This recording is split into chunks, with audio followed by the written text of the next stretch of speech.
Bernardo Bertolucci, you've made many remarkable films. Your last film, The Last Emperor, had a great public triumph in Hollywood. Were you happy about all those Oscars? You know, for a European director, the Oscar is a kind of very remote ceremony. It's something that it doesn't belong to us. Of course, the moment you get 9 of it, things change.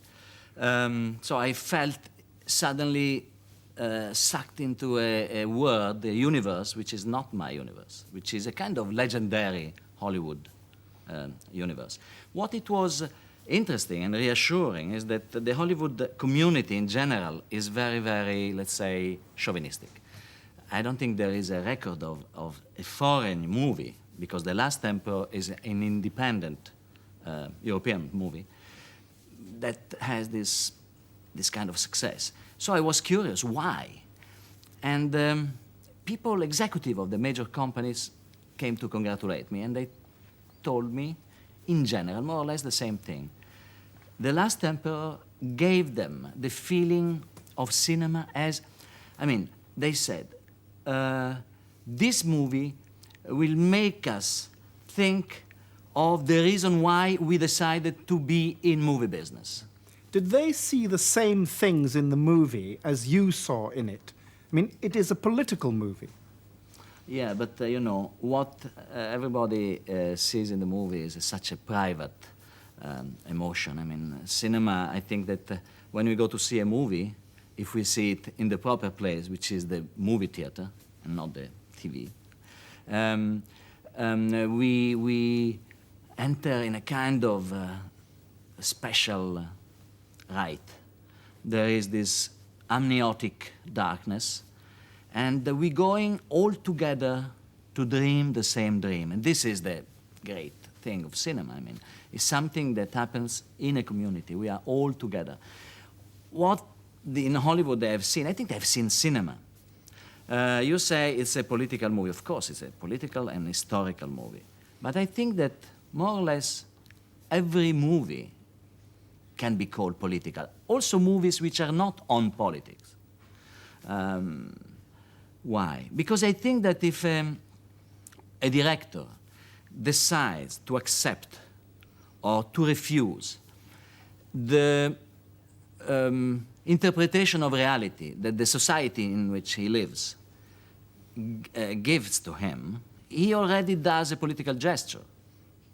That's why I think that more or less all movies are political. If we sit in the cinema, do we all dream the same dream as you've just said, or do we all dream different dreams? We start dreaming the same dream because I mean, let's think that the movie is projected not only by the projector, which is behind everybody, but it's projected also by our eyes. So we participate in our personal, private way to this kind of ballet of ghosts that we have on the screen. You described Hollywood as the big nipple.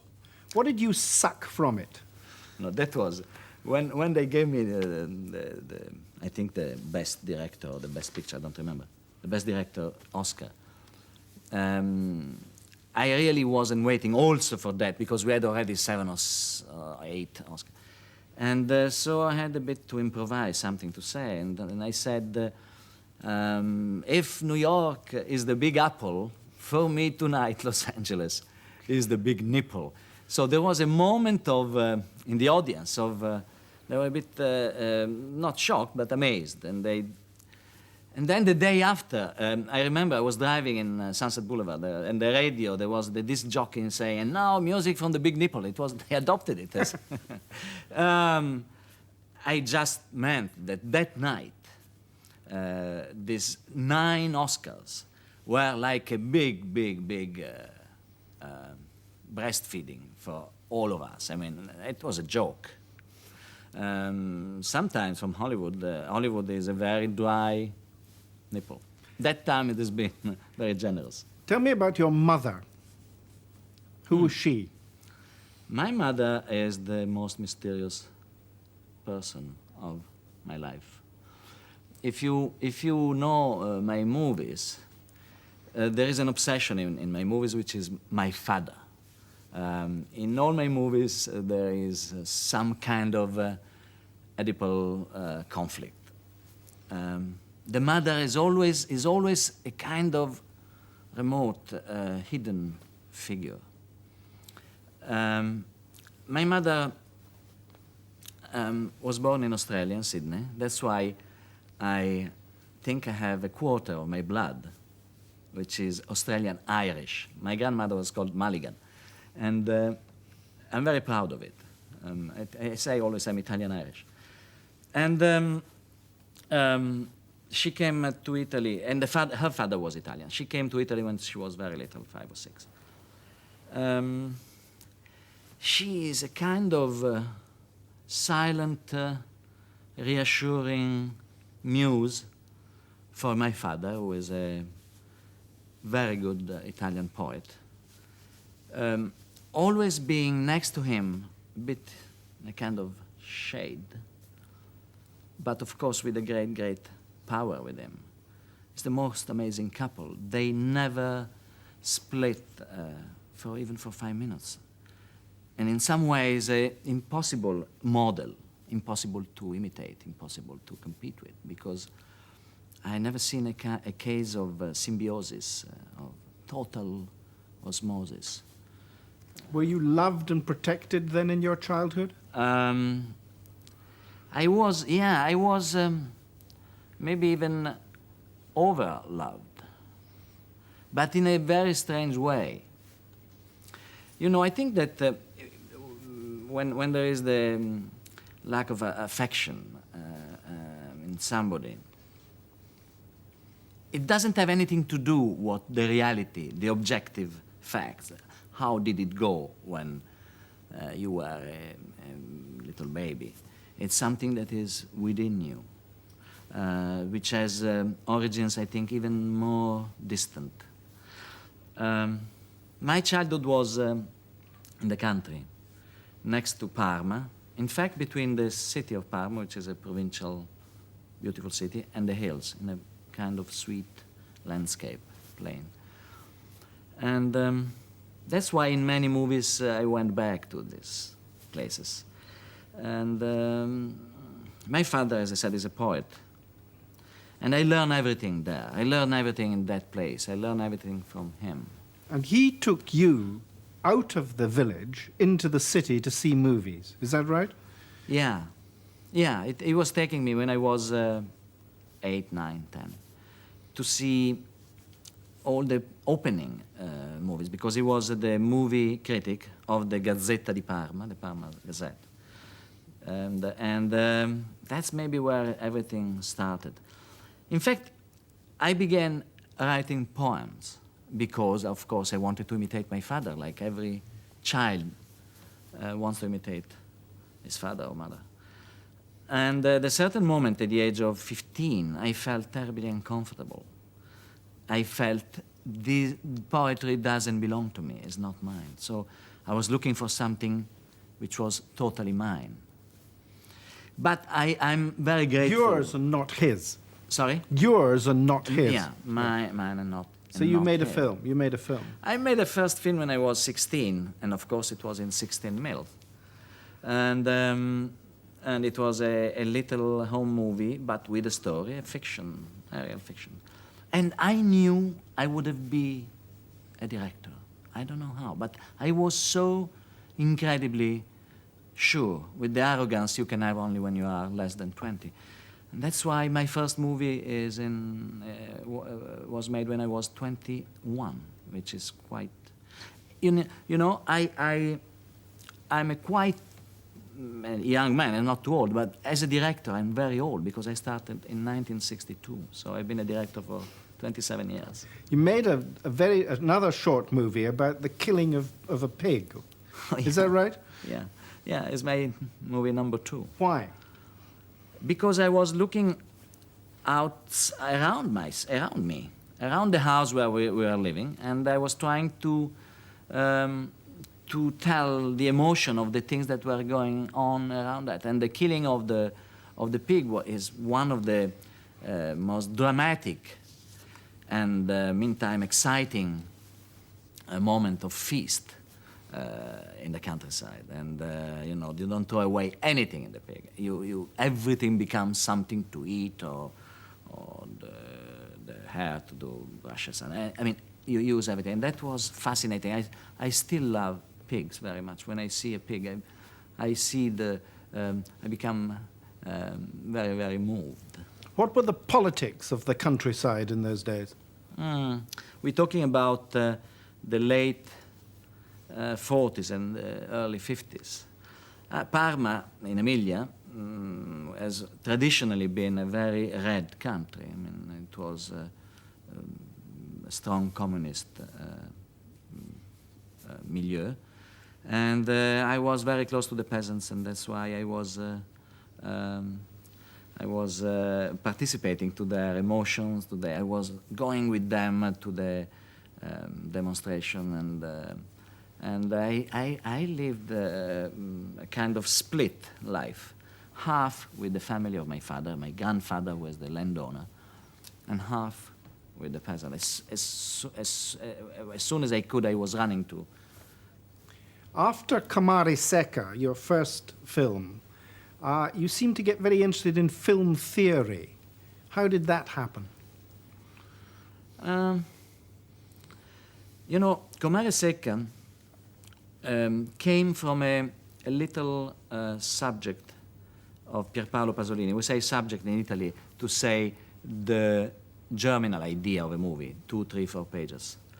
So it was in some way a movie which everybody found Pasoliniano, a la Pasolini, which for me, again, with this obsession on not having father's figure, bracket, and my life is full of father figures, closing the bracket, I went for my second movie before the revolution toward something more personal, really almost autobiographical, like always first movies tend to be. And it was the moment of my great love for La Nouvelle Vague, the new wave. That's the way it was called, the French cinema. Italian cinema was becoming less interesting. It was the end of neorealism, the end of the great neorealism. Neorealism was becoming the Italian comedy, was changing. And I was totally fascinated by Godard, René, Truffaut, Rivette, Romer, etc. All of that. I remember that in my first interviews with the journalists were coming to ask me about. I was very young, so I was a kind of case.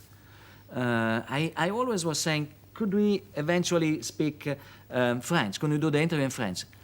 But they would say, you are Italian, what's that? I would say, but because French is the language of cinema. I was very extremist. And yes, in fact, in the 60s, which were really kind of glorious period for cinema, I felt I was part of a kind of movement which was including Italy, France, maybe Brazil, Canada, United States, England, etc. And I remember that the common point was that we were not only telling a story of characters, a plot, but we were very interested in talking about cinema itself. So there were like two movies going on together, the story and a kind of essays hidden between the lines. But when you went on to make The Conformist after The Spider Stratagem, Godard notoriously hated it and told you so. Is that right? That must have hurt. Yeah, it was after '68. That's where my great friendship with Godard, we were very, very good friends, started to shake. It was because he became a very strong extremist. He became pro-Maoist, and I couldn't stand the intellectual, the extreme left, especially the Maoist groups. And my friends, I mean, many of my friends were like that, and we had constantly, all the time, discussions and fight and rows about that. I think that I got a member of the Italian Communist Party as a reaction against my extremist friends. Godard, for example. So he thought that I was moving towards a kind of more commercial cinema. Were you? Yes, on purpose, because I thought we were in a kind of cul-de-sac, in a kind of tunnel with no exit at the end of the 60s. There was this kind of misunderstanding about political cinema. And every movie had to be political. As I told you, I think that every movie is political. So I felt that all this kind of, we were used to call it rigor, of not thinking about the audience. In fact, I felt it was just the fear of talking to the audience and being refused by the audience.